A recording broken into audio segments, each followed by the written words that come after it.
룻기 3장 14절에서 18절까지의 말씀입니다. 룻기 3장 14절에서 18절까지 말씀 한 절씩 교독하겠습니다. 제가 먼저 읽습니다. 룻이 새벽까지 그의 발치에 누웠다가 사람이 서로 알아보기 어려울 때 일어났으니 보아스가 말하기를 여인이 타작 마당에 들어온 것을 사람이 알지 못하여야 할 것이라 하였음이라.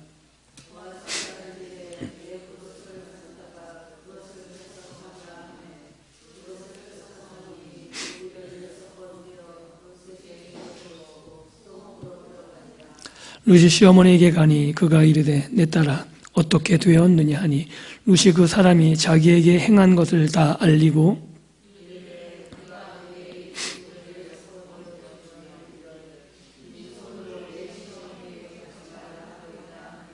같이 읽습니다. 이에 시어머니가 이르되 내 딸아 이 사건이 어떻게 될지 알기까지 앉아 있어라. 그 사람이 오늘 이 일을 성취하기 전에는 쉬지 아니하리라 하니라. 아멘. 오늘은 우리가 읽은 본문 말씀을 가지고 쉬지 않으시는 하나님, 쉬지 않으시는 하나님이란 제목으로 말씀을 나누고 함께 은혜 받기를 원합니다. 지난 시간에 말씀드렸듯이 오늘 우리가 읽은 이 룻기의 사건이 벌어지는 현장은 보아스의 타작 마당입니다. 보아스의 타작 마당에서 놀라운 일이 이루어진 거죠. 왜냐하면 타작 마당이란 곳이 음란을 행하는 곳이라고 말씀드렸었는데 이 일은 음란한 일이 아닙니다. 혹시 드라마 보셨습니까? 드라마가 어떨 때 집중이 많이 되죠? 빨려 들어가게 되죠, 어떨 때? 뻔한 이야기는 전혀 빨려 들어가지 않죠, 그죠? 반전에. 그리고 막장 같은 이야기. 그래서 그게 뒤집어지고 내 속이 뻥 뚫어지는. 그래서 우리가 기대한 대로 일이 막 전개가 되지 않으면 어떻게 돼요? 고구마 같다 그러잖아요. 막 그거 보면 더 열받고 속이 체할 것 같고. 그러고 끝나면 완전히 죽을 맛이죠, 그죠? 어떻게 돼야 돼요? 뭔가 뻥 뚫리는 느낌이 있어야 되잖아요. 우리가 룻기를 읽으면서 혹시 그런 드라마처럼 막 빠져 들어간 경험 있으십니까? 안 그러시죠? 왜요? 뻔한 일같이 느껴지거든요. 그런데 이걸 자세히 들여다보면 뻔한 일이 아닙니다. 이게 제가 가끔 여러분들에게 이게 놀래달라고 막 이야기하잖아요. 와!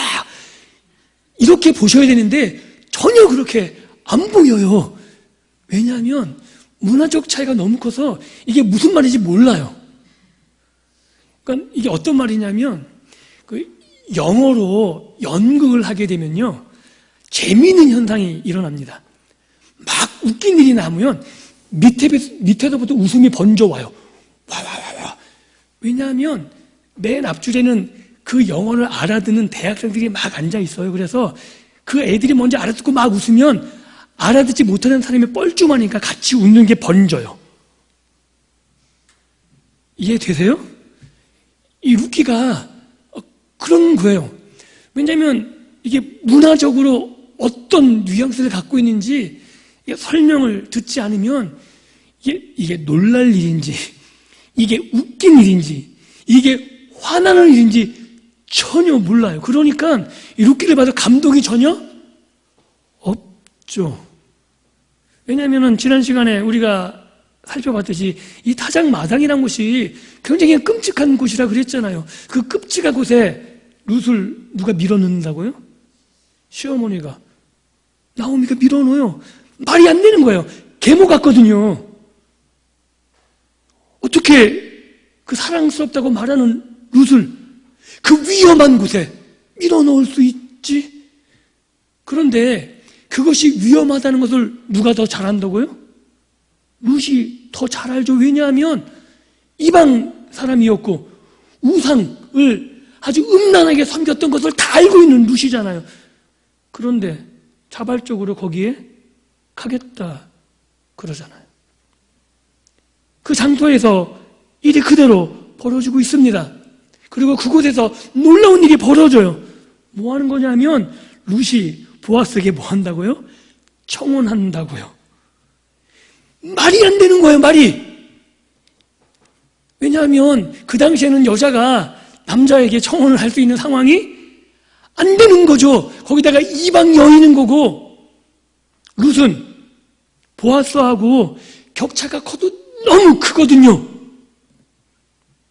그런데 룻이 보아스의 말을 그대로 반복해 돌려주면서 청혼하죠. 그게 뭐라고요? 당신의 옷자락을 펴서 당신의 여종을 덮으소서라고 3장 앞부분에 나옵니다. 이게 보아스가 똑같이 한 단어를 우리나라는 이렇게 번역해 놓은 거예요. 보아스가 뭐라 그래요? 여호와의 날개 아래 보호받으러 온 너를. 이게 지금 이 문장으로 그대로 표시되어 있어요.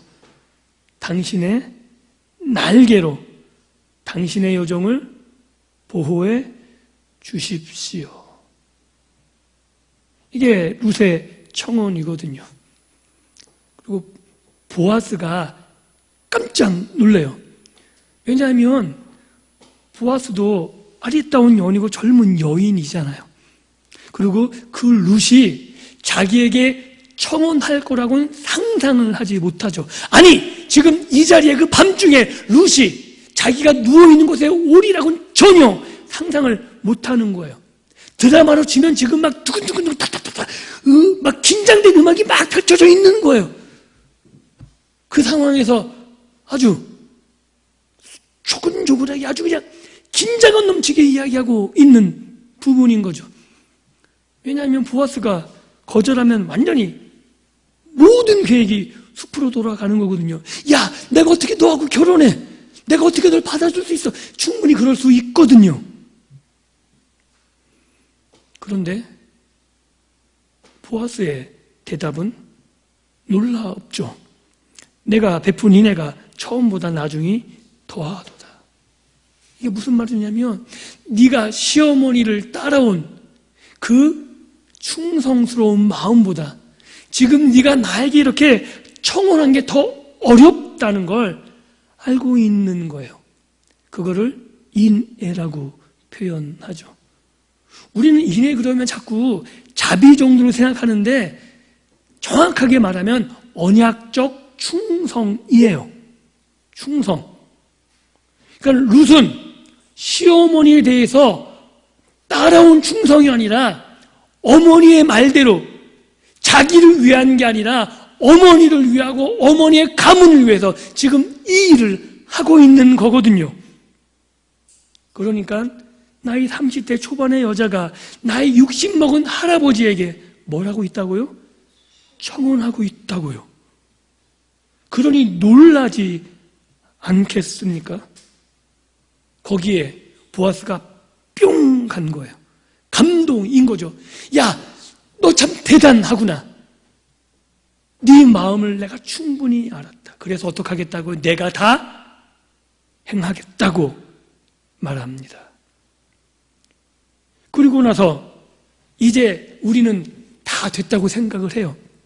이제 일이 이루어졌구나. 보아스가 그렇게 말했으니 이제 결혼만 하면 되겠구나 라고 생각하는데 반전이 있죠. 더 큰 긴장감이 생겨요. 왜냐하면 보아스가 기업을 물을 1순위가 아니라 그래요. 이거는 생각지도 못한 일이거든요. 나보다 앞선 기업 물을 자가 있다는 거예요. 실제로 보아스가 거기서 룻을 받아들였어도 될 수 있지 않았을까요?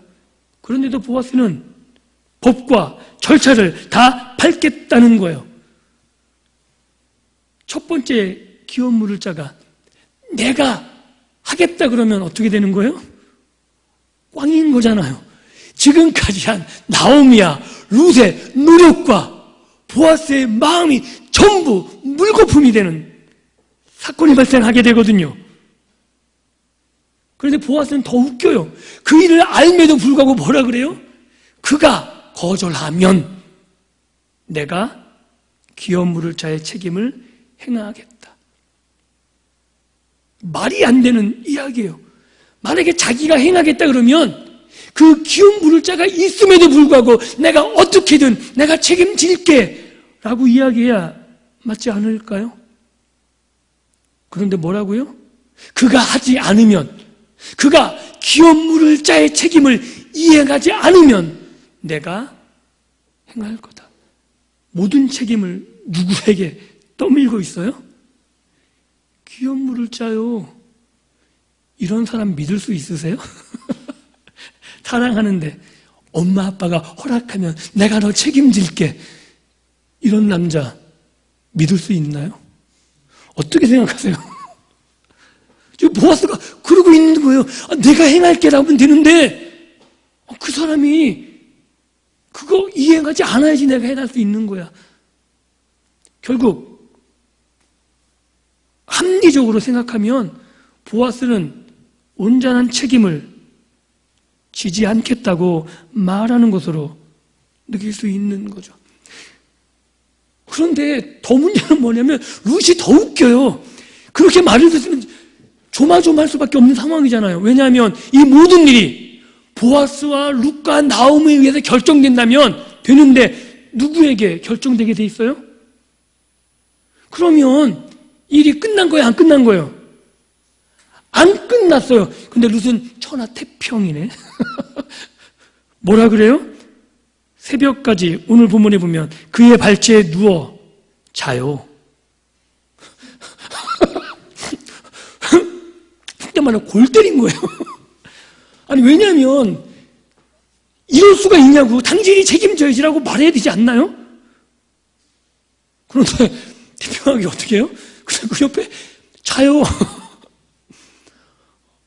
되게 웃긴 것 같아요. 그리고 시간이 돼서 깨요. 그리고 보아스와 룻의 대화가 더 진척됩니다. 그게 뭐냐면 보리 이야기가 나와요. 그리고 이 이야기가 주는 메시지는 우리에게 굉장히 큽니다. 왜냐하면 이 보리는 룻과 나오미를 배려하고 있는 거거든요. 지금 보아스가 염려하는 건 뭐냐면 우리가 지금 만난 게 들통나면은 안 된다는 거잖아요. 왜냐하면 기업 물을 자에게 의견을 물어야 되는데 룻과 밤중에 한 이불 속에 있었다는 게 알려지면 어떻게 되는 거예요? 게임 끝나는 거예요. 기업 물을 자의 책임 이행도 못하고요. 온 사회에 지탄받고요. 보아스의 그런 훌륭한 인격이 완전히 곤두박질 치게 되는 거고요. 룻도 창피해서 그 지역에 있지 못해요. 그런데 그 상황에 룻은 태평하게 잤다가 일어나요. 여러분 이게 드라마라면 이게 되게 막 황당하고 뭐 이런 전개가 다 있어? 이런 막장 드라마도 없는 거죠. 그리고 나서 보아스가 이렇게 이야기해요. 보리를 6번을 데워주고 돌려보냅니다. 아마도 사람이 식별되지 않는 시기에 사람 눈에 룻이 쟤 누구야? 어떤 여인 같은데 왜 보아스 쪽에서 보아스가 있는 곳에서 나오지? 라고 했을지라도 보리가 들려있으면 그게 마주쳤을지라도 어떻게 인식돼요? 받는 게까지 뭐 하는 거예요? 이삭 줍는 거예요. 그러니까 이게 완전히 변명거리를 제공해주고 있는 거죠. 쉽게 얘기해서 증거인멸. 이렇게 되는 거예요. 아주 치밀하게. 그리고 의미심장하게 6번을 되로 데워준다고 말합니다. 이 보리 6대는 룻을 위한 게 아닌 거죠. 누구를 위한 거예요? 나오미를 위한 거예요. 그리고 이 6번 되어졌다는 이야기는 룻은 무슨 이야기인지 모를 거예요. 그런데 이게 나오미에게 들려져서 어머니에게 이야기하면 이 나오미는 이 6번 되어졌다는 이야기를 알아듣습니다. 혹시 여러분 이 6번 보리를 되어줬다는 게 어떤 의미인지 아시겠어요? 이거는 구약 성경의 숫자적인 상징을 이해할 때 알 수 있는 거죠. 나오미는 그 이야기를 듣자마자 어떻게 느꼈냐면 야! 됐다! 라고 느꼈을 거예요. 왜냐하면 6이라는 숫자에 초점이 있는 거예요. 보리도 중요하지 않고 얼만큼 많이도 중요하지 않아요. 보아스가 6번을 룻에게 주었다는데 초점이 있는 거죠. 왜냐하면 구약에서 7이라는 숫자는 어떤 의미를 갖고 있다고 많이 들으셨나요? 완전수죠. 그죠? 완전한 성취, 안식을 포함해요. 그래서 6이라는 숫자는 되게 부정적으로 쓰여요. 그래서 요한계시록에 마귀의 숫자를 뭐라 그래요? 6, 6, 6. 그게 어떤 의미냐면 하나님보다 못한 6개의 삶, 즉 사단을 총칭하는 하나님과 흉내내는 사단의 총합을 666으로 표현하고 있죠. 그런데 여기서 이 6은 그런 의미는 아닙니다. 어떤 의미냐면 7을 기다리는 6으로 의미돼요. 쉽게 얘기해서 우리가 일할 때 월요일과 금요일의 차이를 아시나요? 직장인들은, 일하시는 분들은 아주 월요일 그러면 어떤 느낌이에요? 죽음이죠. 왜요? 금요일이 너무 멀거든요. 그래서 월요일 아침은 가장 일어나기 싫은 날. 이해되시죠?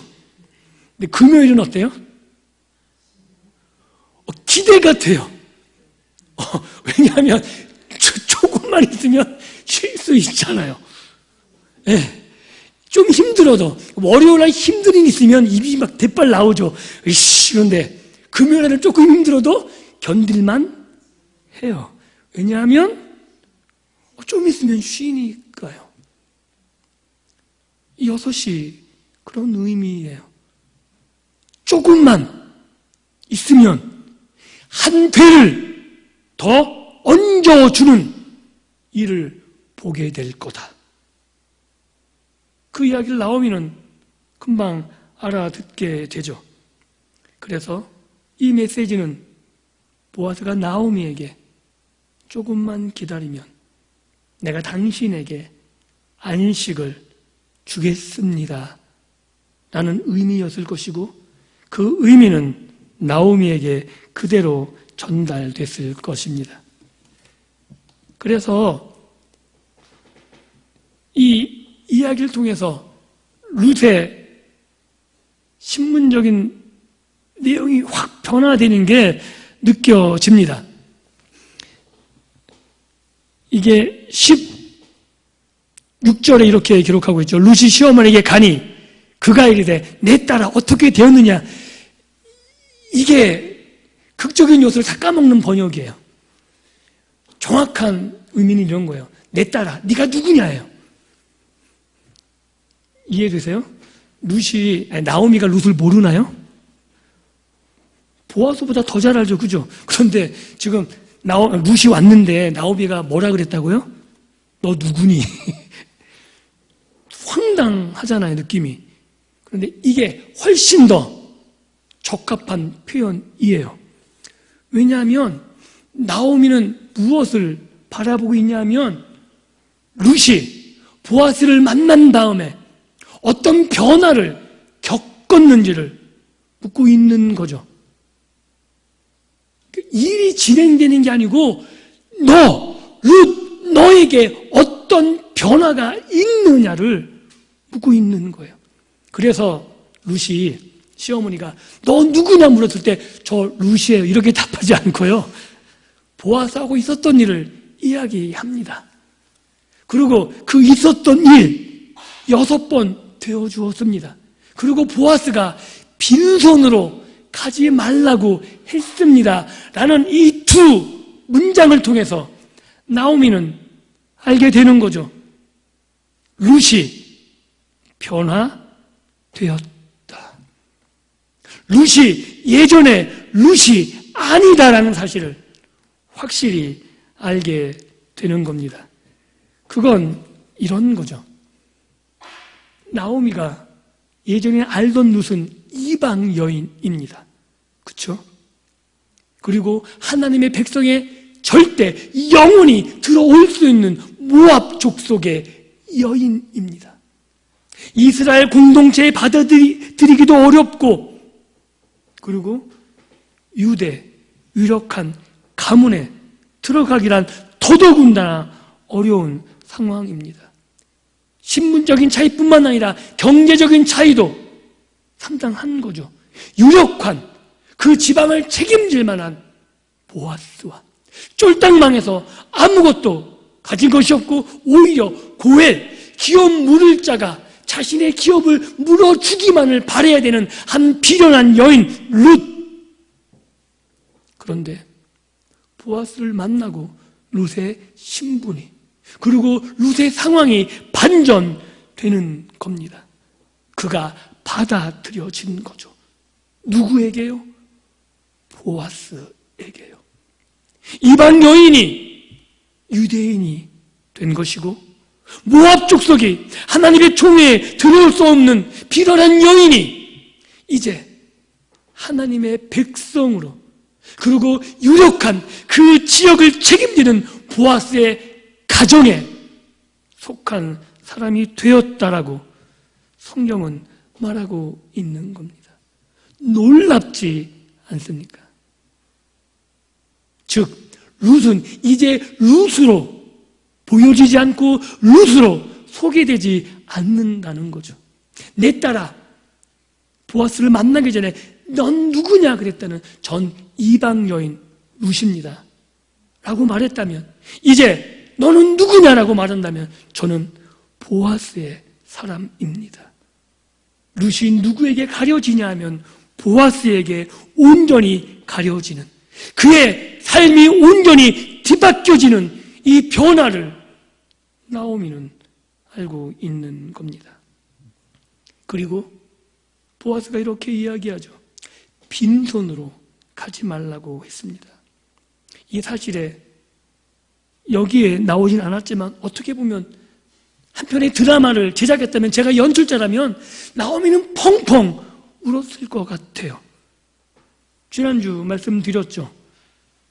빈손으로 누가 한 얘기라고요? 나오미가 한 이야기예요. 나를 나오미라 하지 말라. 나오미의 뜻이 뭐라고요? 기쁨이요. 근데 빈손으로 왔잖아요. 그래서 뭐라 부르라고요? 마라. 괴로움, 쓴. 왜요? 하나님이 나를 빈손으로 오게 하셨다라고요. 나오미가 한 이야기예요. 그런데 그 자신이 한 고백을 누구의 말을 통해 다시 들어요? 보아스. 빈손으로 가지 말라고. 나는 비었는데 이제 나를 채우시는 분이 계시는구나. 이 말을 듣는 순간 펑펑 울만하지 않을까요? 왜냐하면 나오미가 이 베들레헴에 온 것은 그냥 뭐 어떤 소망을 갖고 온 게 아니라, 죽더라도 어디서 죽어요? 고향 가서 죽어야지. 그냥 소망 없이, 그래도 내가 있을 곳은 고향뿐이 없겠지. 왜? 다 끝났으니까요. 타지에 가서 일해보신 분들은 알 거예요. 힘들게 일했는데 그 모든 것을 날렸을 때 그 막막함. 이제 내가 있을 곳은 그래도 고향. 그곳에 가서 내 몸이라도 누여야지 라고 고향에 투덜투덜, 터덜터덜 아무 소망 없이 돌아왔는데, 빈손으로 왔다고 사람들에게 내 상황이 이렇게 하나님이 만드셨다고 고백했는데, 보아스 입을 통해서 이렇게 들려지는 겁니다. 빈손으로 가지 마라. 즉, 내가 채우겠다. 사랑하는 성도 여러분, 성경에서 많이 듣는 이야기 아닌가요? 삶이 황폐해진 사람들에게 하나님이 오셔서 하고 싶은 이야기 아닌가요? 네 삶이 비었니? 네가 이 세상에서 모든 것을 빼앗기고 아무것도 없다고 느껴지는데 내가 채워주겠다. 이건 보아스가 할 수 있는 이야기가 아니고 하나님이 하나님의 백성들에게 하실 이야기 아닌가요? 그 이야기를 다 전해 듣고 나오미가 이렇게 이야기합니다. 내 딸아, 이 사건이 어떻게 될지 알기까지 앉아 있어라. 그 사람이 오늘 이 일이 성취하기 전에는 쉬지 아니하리라. 많이 들어보신 이야기 아닌가요? 쉬지 않겠다. 누가 하시는 말씀이죠? 안 들어보셨어요? 누가 하시는 말이에요? 사람이 감히 할 수 있는 말이 아니죠. 왜냐하면 성취는 누구에게 있는 건데요? 사람에게 있는 게 아닙니다. 말은 사람이 해도 일의 성취는 오로지 누구에게 있어요? 하나님께 있다고요. 잠언에 계속 반복되는 말이에요. 성취는 오로지 누구만이 하실 수 있냐 하면 하나님만이 하시는 거예요. 그래서 이사야는 이를 성취하는 여호와라고 말하죠. 그런데 그 말을 나오미가 누구에게 하고 있는 거예요? 보아스에게 하고 있죠. 그가 이 일이 성취되기 전에는 쉬지 않을 것이다. 이 말의 뉘앙스가 여전히 전달이 잘 안 돼요. 왜냐하면 이렇게 우리는 번역했거든요. 어떻게 될지 알기까지. 근데 정확한 내용은 뭐냐 하면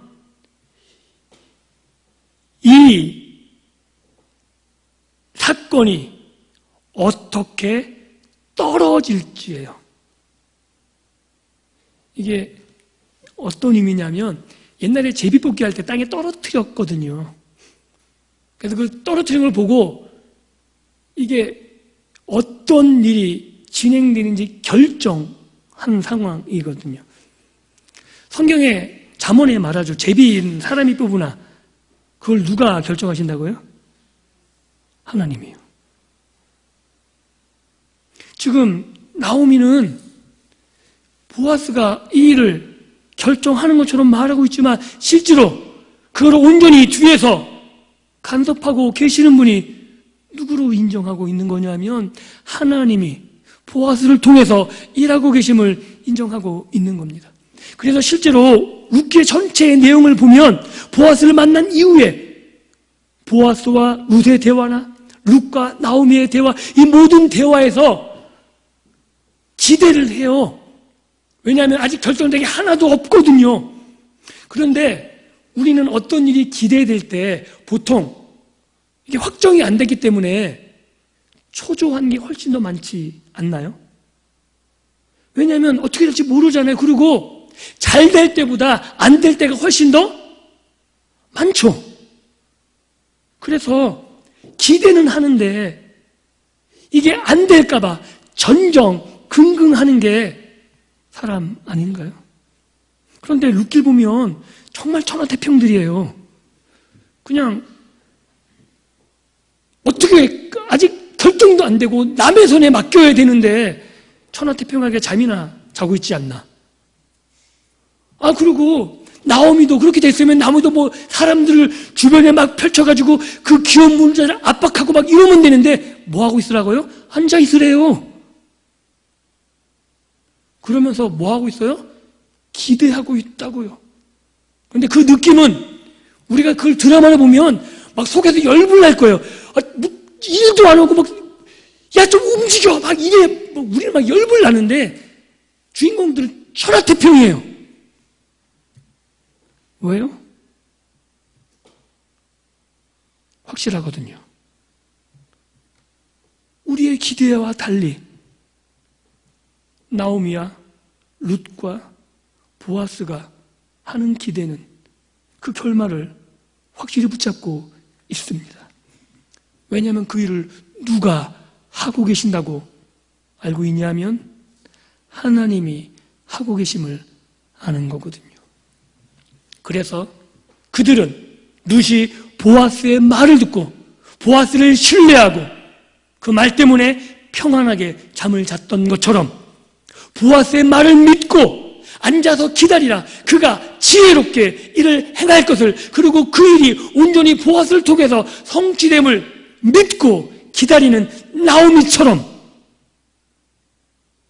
그리고 그 기대에 어긋나지 않게 하나님이 개입하고 간섭하셔서 세 명이 온전히 성취를 기다림에 어긋나지 않게 하나님이 온전한 성취를 룻과 보아스와 나오미에게 안겨주십니다.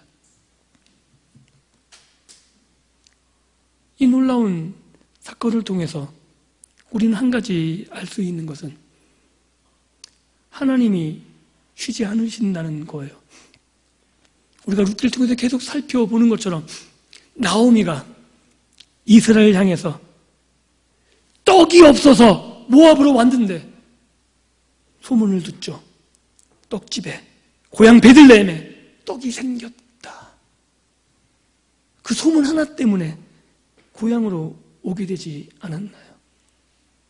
우연히 들어서, 그리고 룻이 일한 것이 우연히 보아스의 밭이었고, 일한 그때 마침 보아스가 왔고, 보아스가 친절하게 우연히 뜻밖의 일로 배려하고 그게 나오미에게 들려지고, 그래서 나오미가 계획한 그 일이 우연히 어긋나지 않고 여기까지 온 겁니다. 우연이 없다면 이야기가 성립되지 않는 거죠. 그런데 그 우연을 우리는 우연이라고 읽지 않습니다. 우리는 그 우연을 하나님의 섭리라 부르고 그렇게 받아들입니다. 사랑하는 성도 여러분, 하나님의 일하심이 하나도 기록되어 있는 것 같지 않지만 우리는 아는 거죠. 그 하나님이 룻기 속에서만 일하시겠습니까? 그 하나님이 오늘도 살아계셔서 그 아들을 주기까지 우리를 사랑하신 그 언약적 사랑을 가지고 보이지 않는 그곳에서 오늘도 우리를 위해 일하시는 하나님 되심을 믿을 수 있기를 주님의 이름으로 축복합니다. 보아스가 쉬지 않는 것처럼 하나님은 나를 위해서 쉬지 않으십니다. 기대할 수 없는 사람, 전혀 기대할 수 없는 룻을 통해서 나오미의 삶을 채워주셨듯이 이스라엘 백성이 될 수 없는 며느리 룻을 통해서 나오미를 채웠듯이 오늘 기대할 수 없는 사람들, 우리가 기대하지 않았던 사람들, 우리의 관심밖에 없었던 그 사람들을 동원해서라도 우리를 채우시고 우리를 입히시고 우리를 먹이시는 하나님 되시죠. 기대할 수 없는 방식으로, 전혀 예측하지 못했던 방식으로 일하셨던 그 하나님께서 우연과 우연이 겹치는 그 놀라운 역사들을 오늘 우리들에게도 동일하게 이루어 가신다고 말하고 있는 겁니다. 오늘 이 자리에 와 앉아서 예배하십니다. 우리가 여기 와 앉아 있는 게 우연에 가까운 거 아닌가요? 여러분들 여기 온 게 당연하다고 생각되세요? 아니요. 확률적으로 따지면 저는 오지 않는 확률이 훨씬 더 많다고 생각돼요. 설교처럼 지루한 게 별로 없거든요. 정말 지루해요. 어떤 드라마 같겠습니까? 아니면 극적 효과가 있습니까? 뻔히 아는 얘기가 훨씬 더 많아요. 그런데도 오세요. 놀라운 기적인 것 같아요. 막 꾸벅꾸벅 졸고 하품하시면서도 와 앉아 계시거든요. 얼마나 놀라운 일이에요? 네, 하나님의 은혜라고 생각합니다. 아닌가요? 저는 그렇게 느껴져요. 그리고 그렇게 지루하고 그렇게 귀에 들어오지 않는데 그 설교를 통해서 역사하시거든요. 여러분 기대하고 오세요? 별로 기대 안 하시죠? 죄송합니다. 기대하셨다면. 그런데 그 들을 거 없는 것 같은 그 설교 하나하나를 통해서 역사하시거든요. 기억나게 하시고 깨닫게 하시고, 더 놀라운 건 그 설교만 갖고 역사하신대요. 얼마나 황당해요? 안 그런가요? 예배만 가지고 일하시겠대요. 교회를 통해서만 일하신다 그래요. 교회보다 훨씬 더 영향력 있는 집단이 많잖아요. 권력 있고 능력 있는 집단이 많고, 그곳에서 일하면 훨씬 더 수월할 것 같은데, 오면 싸우고 소외당하고 막 그러고 지지고 볶고 이러는데 놀랍게 교회를 통해서만 일하신대요. 별 영향력이 없는 사람들을 통해서 일하고 계신 하나님을 만나고 계십니까? 나오미가 그러거든요. 알고 있는 거죠. 하나님이 하시는구나. 내가 할 수 없는, 내 영역 밖에 있는 그 일이지만 하나님이 나를 지금 이렇게 채워가고 계시는구나. 오늘 이 자리에서 예배에 오시고 말씀을 들으며 하나님의 일하심을 경험하는, 그리고 그 말씀 가운데 우리에게 심겨져서 그 일들을 통해서 하나님이 인도하고 계시고, 그리고 나를 여기까지 인도하신 분이 하나님이심을 알게 하시는 그 일이 우리에게 은혜입니다. 왜냐하면 우리는 이제 기대하거든요. 초조해서가 아니라 나오미처럼 안 될 일인데, 이거는 우리 손을 떠난 건데 초조해하지 않습니다. 지난 시간 말씀드린 것처럼 스포츠 경기를 녹화로 보면 속 편하잖아요. 결과를 뻔히 아는 거니까. 골을 먹어도 이긴 거 알면 정말 편해요. 왜? 역전될 거거든요. 우리는 이 말씀을 통해서 역전될 걸 알고 있는 사람들 아닌가요? 하나님 우리 인생을 놓치지 않을 걸 알고 계시잖아요. 하나님이 우리 인생을 회복시키시고 우리를 부르신 이유가 우리에게 채우실 뿐만 아니라 우리를 통해서 그 영광된 자리까지 끌고 가실 걸 알고 계신 분 아닌가요? 그러게 지금 삶이 힘들다 할지라도, 고난처럼 내 앞에 한 치 앞도 보이지 않는다 할지라도 초조하거나 답답한 것이 아니라 기대하는 거죠. 어떻게 바꾸실까? 어떻게 나에게 채우셔서 이 일들을 나를 통해 증거하게 하실까? 그리고 그 일이 하나님의 공동체 안에서 나에게 이루어짐을 경험하게 하는 겁니다. 이 룻은 사사시대 이야기입니다. 하나님을 왕으로 인정하지 않던 그 시대에 하나님을 경외하는 공동체 안에서 하나님을 경외하는 사람, 보아스, 하나님을 경외하는 자에게 베푸시는 그 은혜를 공동체 안에서 맛보게 하시는, 그리고 그 안에서 풍요로움을 누리고 그 안에서 하나님의 이름이 높아지며 손해를 감수하는 사람들을 사용하셔서 채워가시는, 그래서 기억하셔야 됩니다. 아무리 교회가 내가 생각하는 것과 다르다 할지라도, 내 마음에 들지 않는 게 있다 할지라도 하나님께서는 믿음의 공동체를 통해서 일하십니다.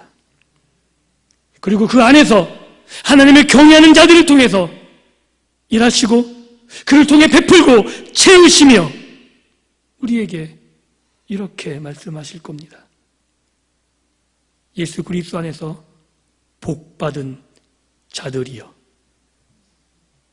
이 고백이 우리의 삶의 고백이 되어서 나만 알고 나만 행복해 하는 것이 아니라 우리의 가정이, 우리가 만나는 모든 사람들이 우리의 입술을 통해서, 우리의 삶의 고백을 통해서 복받은 자로, 그리고 그 복이 흘러 넘쳐서 그들도 나와 같은 사람이 되어서 하나님의 은혜를 경험하고 깨닫고 돌아오게 되는 그런 믿음의 복된 삶을 살아가시는 우리 모두가 될 수 있기를 주님의 이름으로 축복합니다. 기도합니다. 하나님, 감사합니다. 쉬지 않으시고 오늘도 우리를 위해 일하시는 그 하나님,